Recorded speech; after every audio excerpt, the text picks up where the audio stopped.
learn the strategies and you learn the principles. Because principles guide strategies. You are responsible for your own results. A seed launch is used when you have a new product and you have no audience. That means you are starting everything from scratch. Trust-based launches is a principle by itself. It's a framework by itself. It's not limited by your assets. People buy from you because they will feel good when they work with you. People don't buy from you if you give them a bad experience. You need to be reliable. You need to be consistent. People don't buy from people they don't trust. Leads and sales, they are symptoms. Live every day as if it's my last. That is how passionate I am towards my business, because this is not only my business, this is my life. Now with the internet, words spread fast. If you piss a customer off, they want to spoil your reputation and they say bad things about you.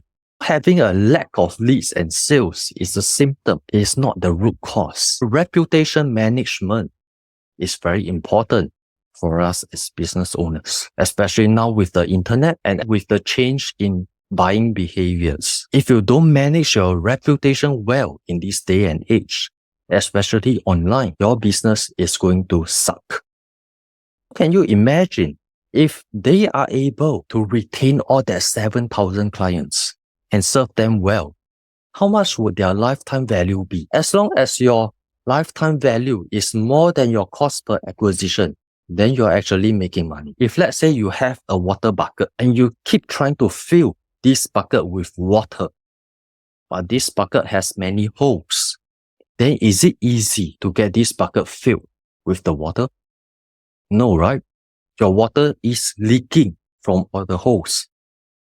So from where I approach this problem, I want to plug the holes first before I fill more water. I investigate about the customer experience. I want to know why more than 7,000 customers have already left and not do business with this company. Imagine if you have a long-time friend who hasn't contacted you for many years.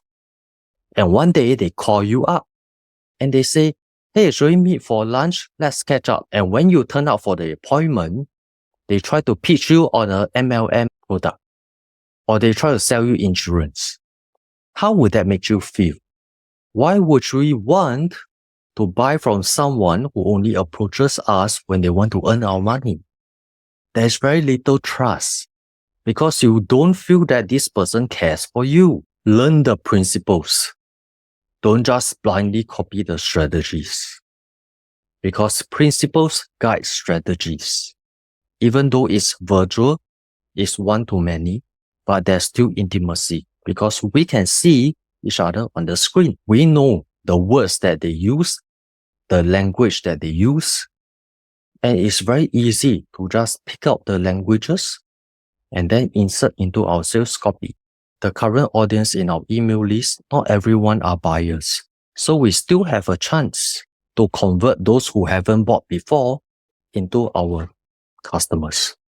If you already have an audience and you want to test a new offer, you can just test it on your existing audience and see whether anyone wants to pay you to try out that new thing.